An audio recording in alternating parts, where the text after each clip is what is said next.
Welcome back to the second edition of the Herald News Coaches Corner. I am joined with Mark Pemberton, the Rake County High School Golden Eagle football team. My name is Ernie Harris with the Herald News. Welcome back to Coaches Corner. This is our second edition, as I mentioned. Each week we'll meet on Mondays, and the program will air on Monday evenings. That's our goal. We discussed the previous Friday night's action. This past Friday night happened to be Region 4, Region 4-5A opponent, Walker Valley Mustangs, Coach. The Eagles got the win in bizarre fashion, perhaps. It was, and first of all, Walker Valley is a much improved football team. Their quarterback was a preseason All-State pick in 5A, so and they had some weapons to go to. So really happy the way our kids stayed in the ball game. We kept battling. You know, we were down to 5 minutes and down 2 touchdowns and ended up winning it. So our kids kept their focus, and we told them at halftime that, hey, they've got 20 on the board. If we can hold them scoreless, we got a real good chance of winning. We gave them, they scored once, but we ended up winning the football game anyway. But really proud of our kids and their effort. That's true. That score was 31-28. The Eagles are now 3-0 after Friday's region win and home win at home in front of a good crowd. What do you think of the crowd, Coach? Really good crowd. I didn't know what to expect with everything, you know, all the situations going on, but you know, our people showed up just like they always do. We got good fan base, and they support these kids, and I know our kids were excited about it. The game, better yet, the fourth quarter and the ending, it started with an 85-yard kickoff return by Walker Valley. That's what started this a wild game for the fans that enjoyed, you know, every minute of it from start to finish, and it ended with an onside kick from Rake County that helped set up the win for the Eagles. How important are special teams and the kicking game, Coach? Well, Coach Campbell's done a super job with our special teams. Now, it's not the way you want to open a ball game, but if you'll notice, just about in every ball game, we've had long returns on kickoffs, and you know, we've had a little bit of problem with our punts with snaps at times, but Luke Miller has done a great job punting the football, and we've done a really good job covering those things other than the kickoff the other night. So we do spend a tremendous amount of time on our special teams, and obviously the other night it paid off for us. You mentioned Luke Miller, the senior punter. I've had him for 3 punts for Friday night for average of 45 yards. He really booted the ball. He changed the field position on a couple of them that really helped us. And you know, if you got your kicking game in order, and that's just like a good defense, really, to be honest. I agree. Your takeaways from Friday. Friday after the game, post-game interview, Coach Pemberton says to his team and to me as well after, he says, the kids never surrendered. Can you elaborate on that? Well, I mean, they did, and they kept their head in the ball game, and we just needed a break to happen. We needed something to happen to get us going, and the snap over the head, obviously, in the fourth quarter by their snapper sort of set us off, I guess, and it started steamrolling from there, and we got momentum on our side, and once we got the momentum, our guys knew we were going to win. That happened with 5:05 left in the game at a point where the Eagles were trailing 28-14. Bad snap. It actually went 27 yards to the end zone, the Walker Valley end zone, for the Eagles' safety, which at that point made it 28-16 Walker Valley. 28-16 Walker Valley with 5:05 left. Perhaps, if we're going to rewind a little bit, Coach, second half tone might have been set up, possibly, a little precursor to the safety. You open the second half with an 18-play, 76-yard drive that eat up 8 minutes and 15 seconds off the clock with no passes. Yeah, to start that second half was really important for us. We needed to score. We needed to put the ball in the end zone and get it to a one-score game, and we're able to do that. Our kids responded, and I think Caleb Martin made a great throw to Nathaniel Ferry in the end zone on a third or fourth down play and for a touchdown, but he was not the original target. Ferry wasn't. It was Eli Johnson. We tried to slip the tight end underneath on the other side of the field, and he was covered, and Caleb went to his next man and made a heck of a throw. Right. Walker Valley took the early lead. They were up 13-7 in the first, 20-7 at the half. But Ray County managed to put together a nice comeback win. On the night, your freshman running back, Ethan Davis, did it again. Last week he was Player of the Week against Jefferson County. He had 142 yards rushing on 10 carries and 2 touchdowns, including a 45-yard scamper to the end zone and 73-yarder against Jefferson County. This week against Walker Valley, Ethan Davis went 17 carries for 74 yards, Coach. And that was a tough 74. They were really good defensively up front. We had trouble maintaining blocks against them. We had a real trouble going to our left. Usually Hampton's our go-to guy, and they had a defensive end over there that was blowing everything up on us. We could not get him blocked, and so Hampton's numbers were down. He scored 2 touchdowns, yep. but we struggled to run the ball to the left side. But Ethan sort of carried us as far as the run game goes on the right side. We blocked a little better. Hampton did a really good job in that second half with his blocks on the linebackers, which were scraping and causing us problems. So offensive line improved too.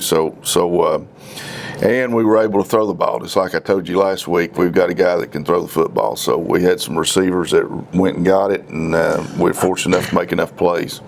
I agree, Coach. Dalton Hampton had 12 carries for 22 yards, and like Coach mentioned, 2 touchdowns, 2 1-yard runs, especially the one at the very end of the game. To put the Eagles on top. Ryan Young came in, got 4 carries for 11 yards. Caleb Martin, 6 carries for 11 yards and 1 TD, plus he ran for a 2-point conversion. He powered his way in on that one, Coach. Yeah, we dropped the snap on the 2-point conversion. He picked it up and went towards the goal line, and I think one of our linemen drug him in there too. Yeah, which I did notice that. Helped out. It helps. Nathaniel Ferry had 1 carry, netted 1 carry for -3, but he had that TD reception that you mentioned, 24-yard TD reception. Made a great catch. He had to twist behind him and make the catch, and that was a huge play for us. All in all, Ray County had 40 carries, 115 yards, 3 touchdowns. And like you alluded to earlier, Caleb Martin, the freshman quarterback for Ray County, 9 throws, 18 attempts, 9 completions, and he found, I think, 4 different receivers on the night, and I have it here somewhere,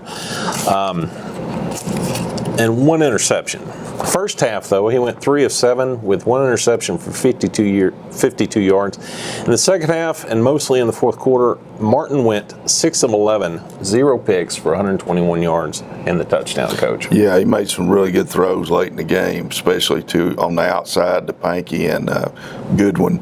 Jaden Pankey made a heck of a diving catch down on about the 3 or 4 yard line on the second to last drive, and then Jaden Goodwin did the same thing. I believe he was down at the 8-yard line, but both times Caleb made great throws where if anybody's going to catch it, it's going to be our guys, nobody else. So he matured the other night, and then some of the throws early in the game,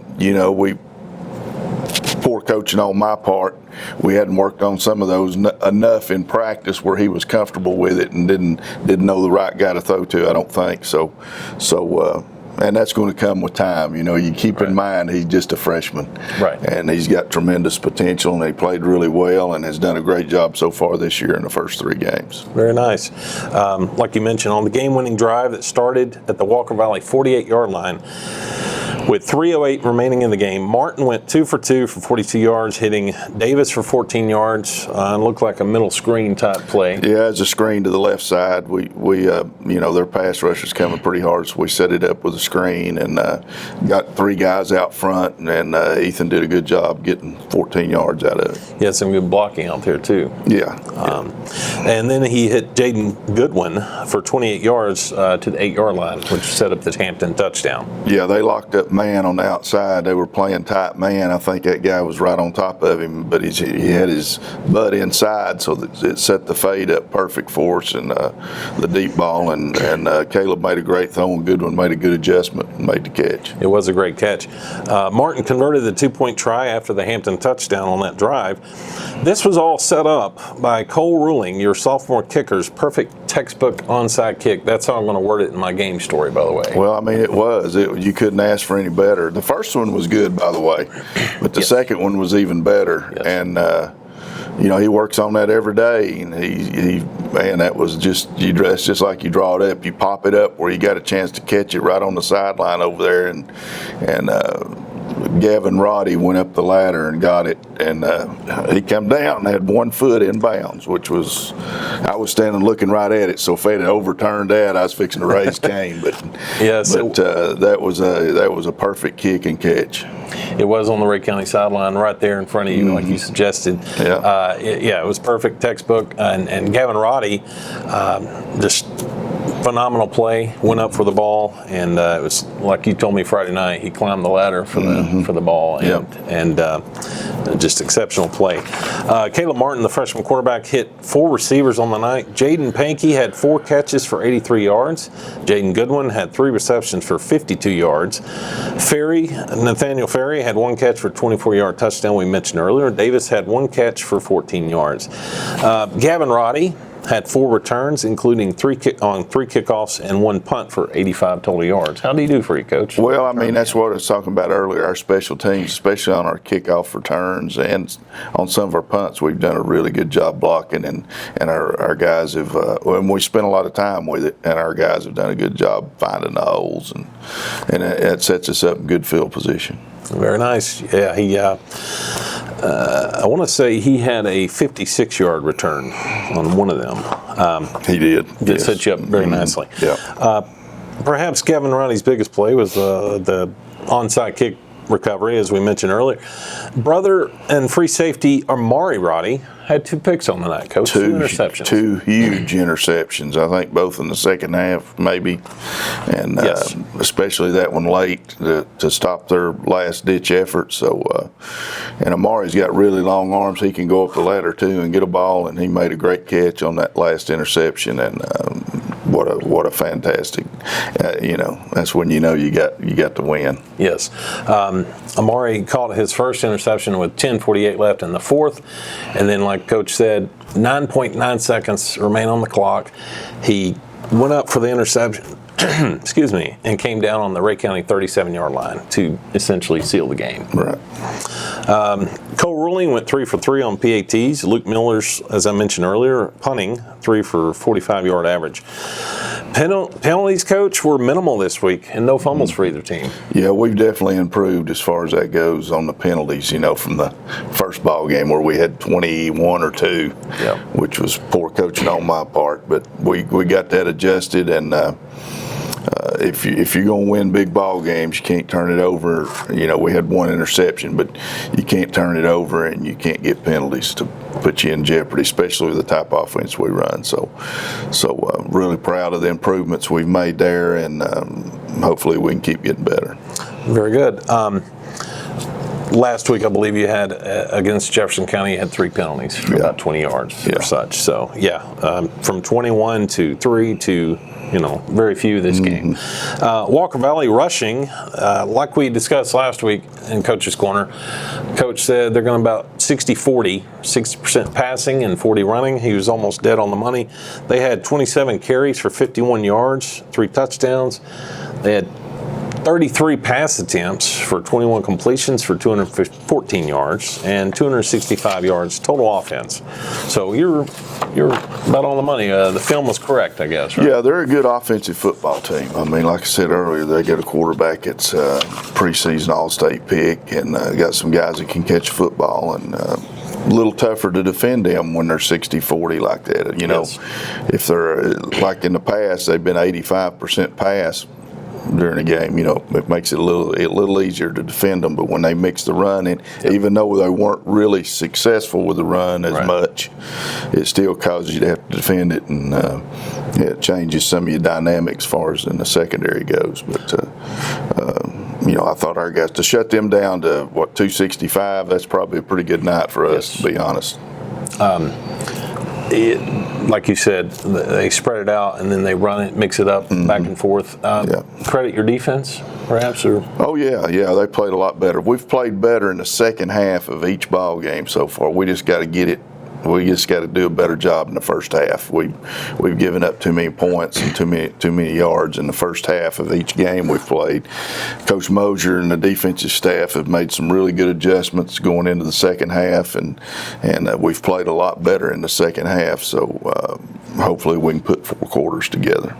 like you said, defense shut them down in the fourth quarter. You scored 17 unanswered, and for the last 5 minutes of the ball game, they only had the ball 1 minute, which they took over with 57 seconds left after the go-ahead score by Rhea County. Yeah, they snapped it over the punter's head, which we got a safety on that. And then they kicked off to us, and they had to kick from the 20, so it's going to give us good field position. So we return it to our 47, something like that. We drive it down, score, and then we onside kick, drive it down, get it, drive it down, score. So they didn't touch it till 57 seconds in the game. From those last 5 minutes, so we did what we had to do to win the ball game, and I'm super excited about our kids. I know they were excited the other night. They were running around everywhere. So that's I've never been a part of a game like that. Now, obviously, we came back against West in the semifinals a few years ago from a 28-0 deficit at halftime and tied it up, but to score 17 in 5 minutes to win a ball game, I've never been a part of anything that wild. It was exciting. So this win definitely ranks up there with it does. It's signature wins in your career. Ranks pretty high, to be honest. And also, I want to give credit to our offensive line. Our offensive line, when we were throwing the football in that second half, we had a lot of time. I mean, we had a lot of time to throw it. Our backs also that were in there blocking. We didn't run it as good as we need to, but our offensive line, I thought, gave us time to throw the football, which was huge. Very nice. I agree, and Caleb looked very poised. He didn't feel – there was no panic in the second half at all. No. From him or you or – any of the players. Yeah, I mean he's beyond his years right now. I mean he's a kid that received, he's listening to coaching and is doing the things we ask him to do, and he's making some plays that you don't normally see out of a freshman. So now he's got to continue to improve. I mean, we're not, we got to continue to improve. But he threw that one interception into a crowd, which he's got to. I'd rather him run it. He was open 2 or 3 times to run it on some of those outside rollout type passes, and that'll come with time. I mean, that's just I'm sure a lot of things are running through his mind, but that'll come with time as we go. So really happy with his progress and where he's at right now. Very nice. As I mentioned earlier, the player of the week for Jefferson County game was Ethan Davis. The Eagles will have a bye week this coming week, which is, I believe, Friday, September 11th, open date. So next week's opponent, Friday, September 18th, is another region game with Lenoir City at Lenoir City. The kickoff slated for 7:30 p.m. Rhea County leads the series 5-0, including a 48-3 win at home here last year. First meeting was the first round of the playoffs in 2013, which happens to be your first year coaching here at Rhea County High School as head coach. Right. The Eagles won that game 35-24. Lenoir City Panthers are 0-3 going into the matchup with the Eagles. Actually, they play this Friday. Let me check that. They play Saudi Daisy this Friday, so they could be 1-3 coming to meet you guys, or 0-4. Panthers will face Knox Carter this Friday night. Correction, they lost to Saudi last night, or Friday night. 56-23. Saudi's another region opponent of Rhea County's. I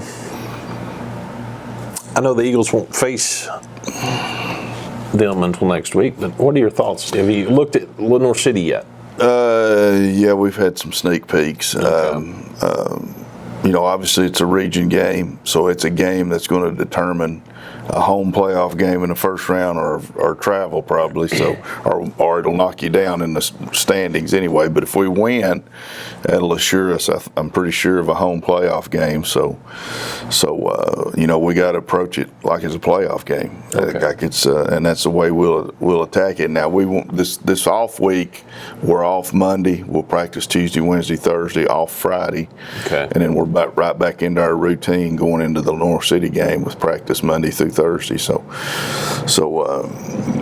hopefully we can get healed up. We had a few guys banged up the other night, and hopefully we can get them healed up to be full go against Lenore City, because it is a big ball game, and regardless of their record. Correct. Yeah, you can't take a week off, can you? No, can't take a week off. Not even in a non-region game. You can't do that. Right. That's the upside of a bye week, getting players healthy that are injured, no matter the severity of the situation.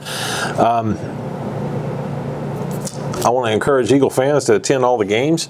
Look for ticket and information about game, especially since it's an away game. Lenore City may have different standards. I know we're all under the TSSAA guidelines, CDC guidelines, and so forth for stadium capacity. So just follow the Ray Herald News Facebook page or Ray County High School Facebook page for more information on that, or you could possibly call the high school.